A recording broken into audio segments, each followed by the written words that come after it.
Thank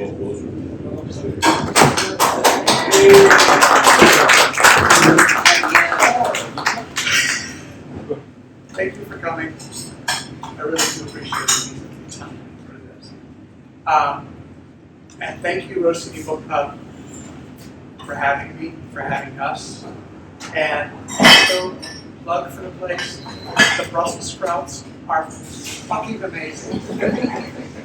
So order those. I'm here today to talk about a book, Metamorphosis by Kafka. You probably read it in high school. If you didn't, it's about a man who turns into a bug. There's a pretty universal consensus of literary snobs that it's a masterpiece. And the thing is, they can't agree why. Some scholars say that it's about mental illness. Some say it's an indictment of capitalist society. Some say it's an argument for seeking God.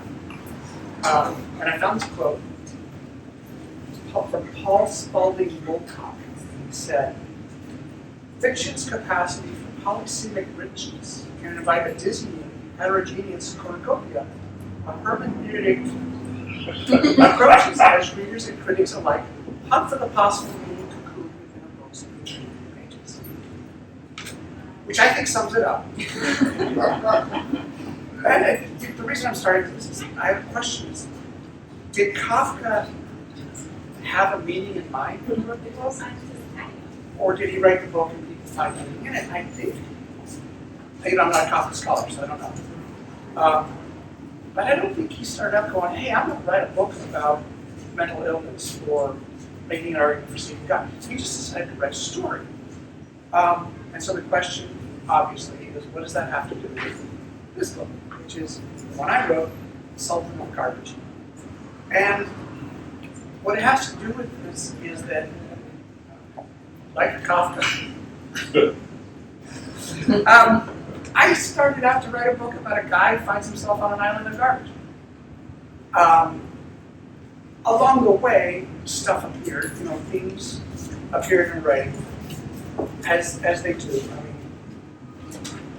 I found myself mentioning things like environmental issues, consumption, race, identity, superficiality. But the thing that kind of overrides the thing that sort of came up, and it took me a while thinking about it to come to it, is this notion of clutter. And clutter is not just things, clutter is ideas, expectations, relationships. Clutter is the stuff that we collect. It takes some space, but no longer serves us. And stuff that we hold on to right there. And when and if we finally get rid of it, we foist it onto somebody else. And we do this as individuals, and I'm speaking for all of us, I hope. But we also do this as a society. And the reason I'm saying that is that's where I'm coming to with this book, but I'm not going to hold you guys to it. But I think there's something in here, and I'm kind of really proud of that, because I read stories that, for me, I don't think have deeper meaning, and I enjoy them. I love them. I just finished Nick Heron's book, Nobody Walks Alone. Nobody walks. I don't think there's a deeper meaning to the book, but it was super enjoyable. All right, my point with that is, I think there might be more to this book. And if you find it, please let me know what it is. Anyway, I'm going to stop talking and start reading.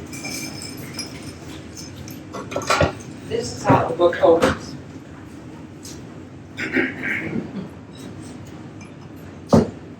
I'm looking out at this island, stretching toward the horizon, rising into the sky. A light on the relentless blue that surrounds it, water below, sky above. And it almost feels alive, like it's been waiting for me. I've never seen it before, but I know this place. And it knows me. I take it all in as much as I can, and I say to myself, I'm going to make this mine. Of course you are, she says from somewhere behind me. I guess I'd said that out loud. I do that sometimes. Say things out loud when I think I'm thinking to myself. Her voice sounds weary when she says that, like me saying I might want to do something by myself, for myself, like that's some kind of imposition. I should know. My name is Alex. Hers is Grace. And before we found ourselves on a 60-foot yacht, thousands of miles from the nearest continent, in the middle of the Pacific Ocean, we were sitting in the living room of our condo, my condo. She was sitting. I had just come in from taking out the trash, wondering why someone with a net worth of just under $4 million was still taking out trash. I sat down next to her without touching her. She doesn't like coming by to catch her. And apparently I said that out loud too. You could hire somebody to take care of it, she said, with the distracted way she had. More interested in the drama unfolding on the reality show on TV than whatever would bother you. And for good reason, when you think about it. They spend a lot of money to make reality shows interesting. Nobody spends money to make them interesting. Or I could ask you to help, I thought. I was careful not to say that part out loud, but God knows what would happen if I'd actually said those words.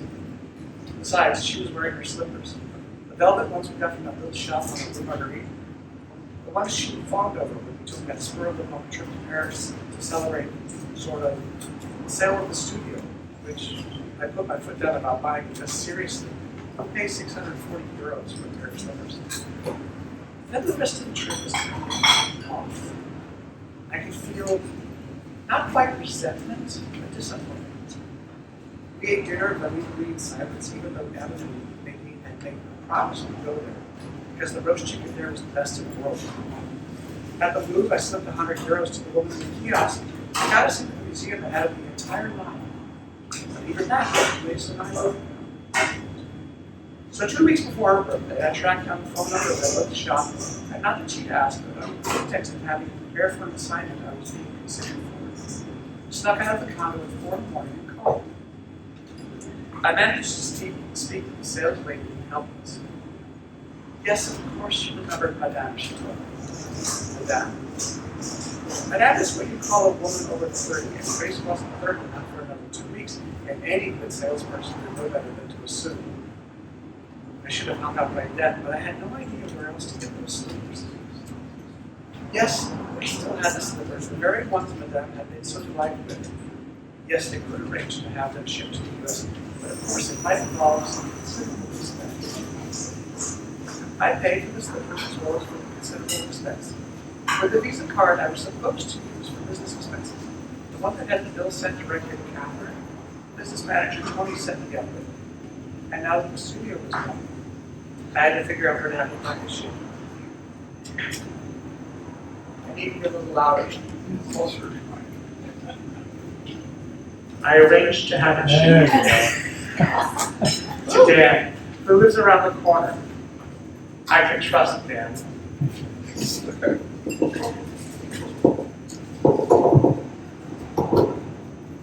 Should I start over? Talk to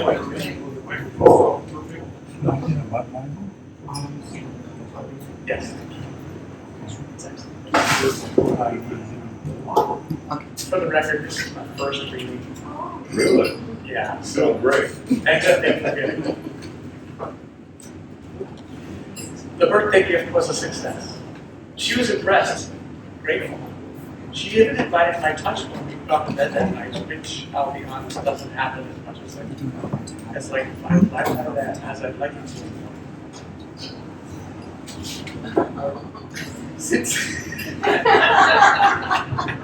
Since then, she wore the slippers every day, all day, unless she had to go to an audition or like jet out to meet some friend from coffee. Anyway, she was sitting on the couch in her slippers, and I'd just come in from taking out the trash and was wondering why a person with a net worth of just under $4 million still had to take out the trash. And rather than offering to help, she suggested that I might hire somebody to take care of it, and my mind went somewhere else entirely. I thought about trash. Why do people have so much trash? I thought to myself. Why do you have so much trash? I answered. I've had conversations with myself as long as I can remember. Most of them, I hope, in my head. Because it won't fit into their home. That's stupid. It won't fit into a trash can either. And the trash can is small. Slightly. not the point. So what is the point? The point is that we generate too much trash. We all do. That's what I'm saying. And where does all this trash end up? It goes into a trash can and gets taken away. With all the trash cans and dumpsters, every goddamn. I looked over checking to see if I'd actually said any of this two-sided conversation out loud. Judging by the way she was paying attention to the show, either I hadn't, or if I had, she didn't notice. I'm going to bed, she declared, clicking on the TV and putting the remote down on the coffee table. I have a splitting headache. It's sad. She gets these splitting headaches just about every night. Or a bad day. Okay, I'm going to stay up and get some work done, I answered. When she's not feeling okay, my touch is definitely. And that's how it started. I got up and poured myself a glass of bourbon, then grabbed my laptop and sat underneath the chair, back against one arm and legs over the other, the way I always sit on underneath the chair. I wanted Ernie the chair to be comfortable. He looked comfortable, but never really was. This is the only way I can stand sitting on him. I can't tell you how many hours I sat underneath the chair, perusing the internet, finding out where all the trash had gone, which, believe me, is a lot less annoying than clicking on call for entries and rearranging my portfolio and revising cover letters. Did you know that the Getty Museum is built on top of a huge landfill? There's something satisfying about that, about how the museum never accepted any of my work into its photography collection, but some of it might actually be there anyway, buried underneath it, among used hypodermic needles and take-out containers and soda bottles. And then I found out about the massive island of garbage floating in the middle of the Pacific. I became overwhelmed with this desire, this need to see it. And why not? I had plenty of money and not a single assignment on the horizon. What would it cost to hire a boat and go out there, to the middle of the ocean, and put my eyes on it? Out where there wouldn't be LinkedIn or job postings or even assignments to shoot photos, for ads marking crap nobody needs, for money they don't have. I'm not going to say the end because that's the beginning. The beginning. Questions? What the hell are you thinking? That's a good one. What happens then?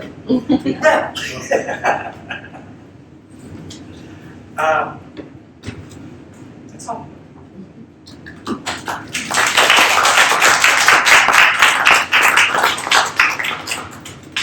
Thank you, I'll be here all week. You actually got to see the pyramid. I have not. I've seen pictures of it, it's kind of unremarkable. The thing is, it's actually not an island. It's mostly made up of plastics. Most of it is microplastics. You can't even see them, they're so tiny. And it's, I mean, the size of it is in the south of Texas. It's huge. And here's the part that is kind of debilitating when I think about it. 70% of our decisions today, 70% of the stuff that's thrown in the ocean actually sinks. So this is only 30%. Okay, let me back up a bit. This is what happens when you write a book about something, you make it up, and people are like, I'm trying to fact check you, check it out, so you gotta look it up. There are two Pacific garbage patches.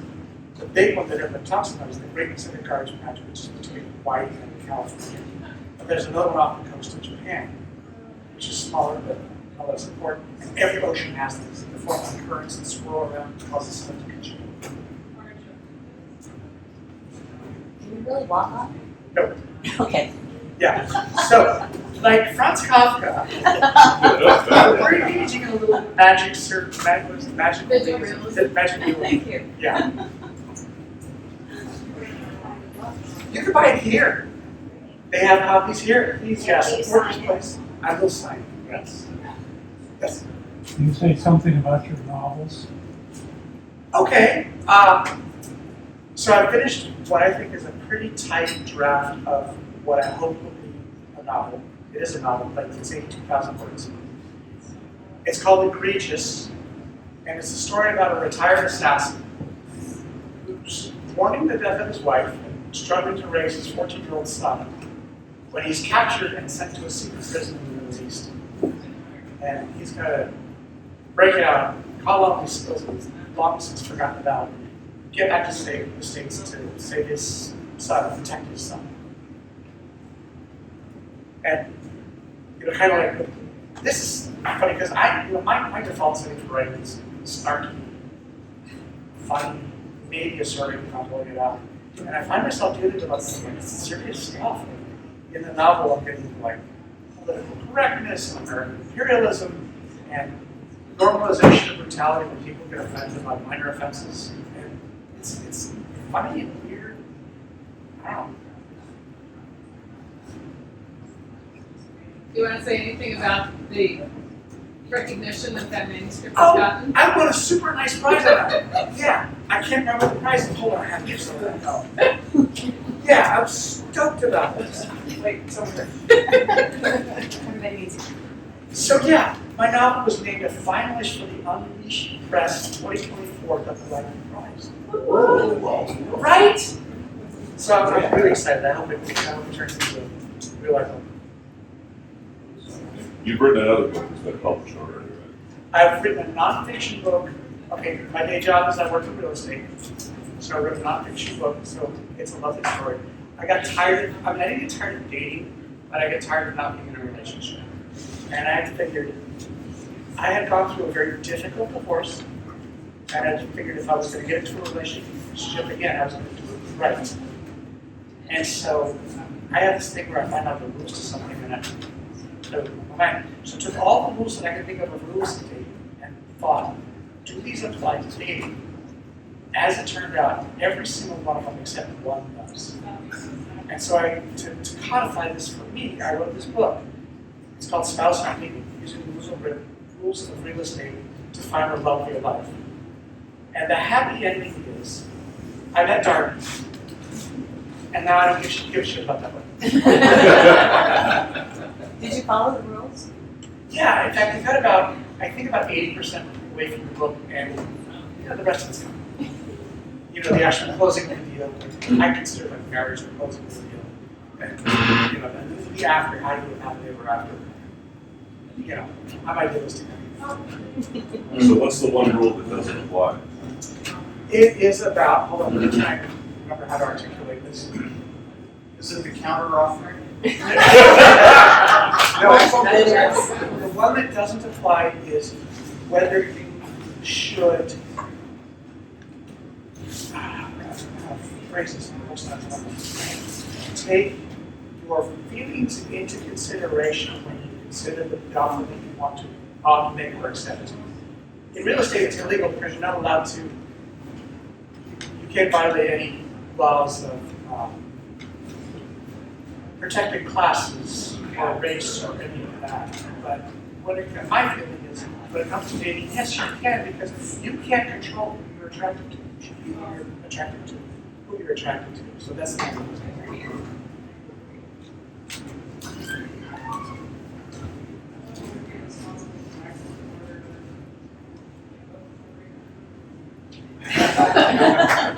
Congratulations.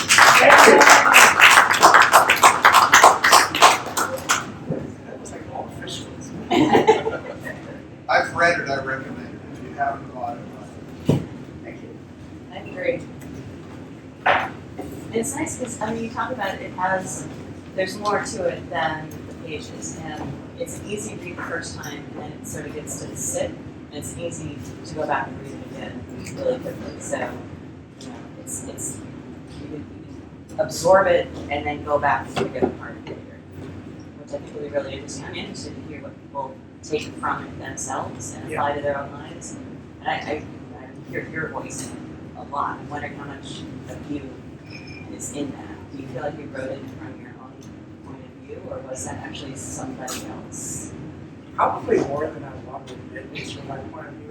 It's not an autobiographical story. There are elements that come up.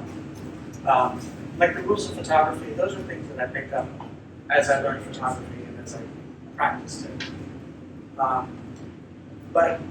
the element of the story, characters are based on people, but there's a lot of liberty taken. The main character, the guy, I think that those of us who write, and probably most everybody in this room does, I think why we write is to work out what's on our minds. And so to that extent, yeah, it is.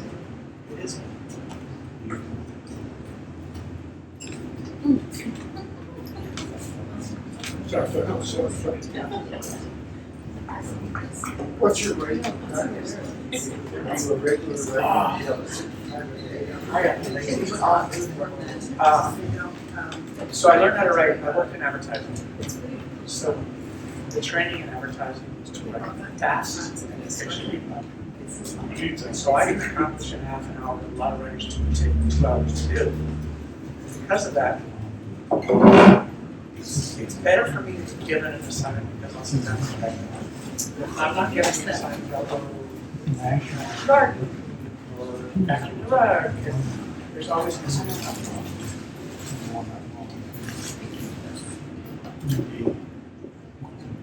Yet you're getting things finished.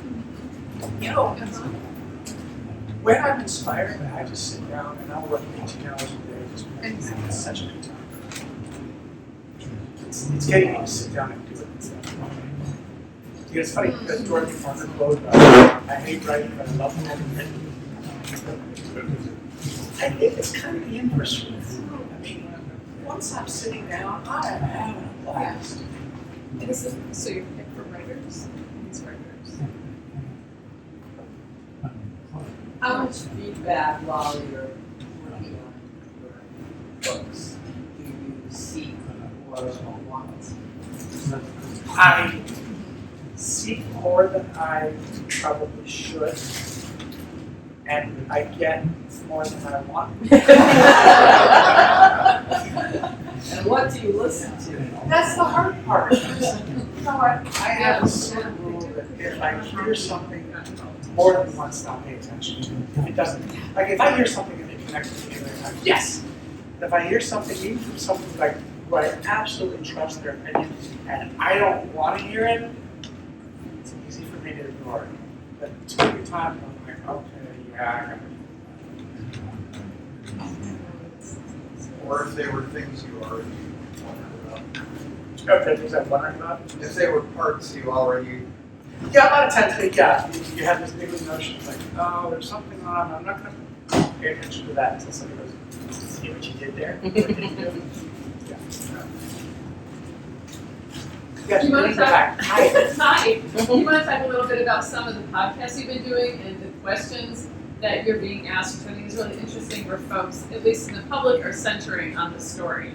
Yeah. Which is maybe not where you centered on it. You know, that's interesting. Yeah, so I've been doing some interviews and podcasts and stuff, and the environmental angle is really grabbing people's attention, which, among us, big secret, this is not a book about environmentalism. It's, the island is a metaphor. In my mind, you know, this is my read on it. But clearly, other people are coming with other conclusions. So yes, a lot of people are picking up on the environmental stuff, and some people are picking up on the whole notion of clutter, which gets us closer to where I see the book.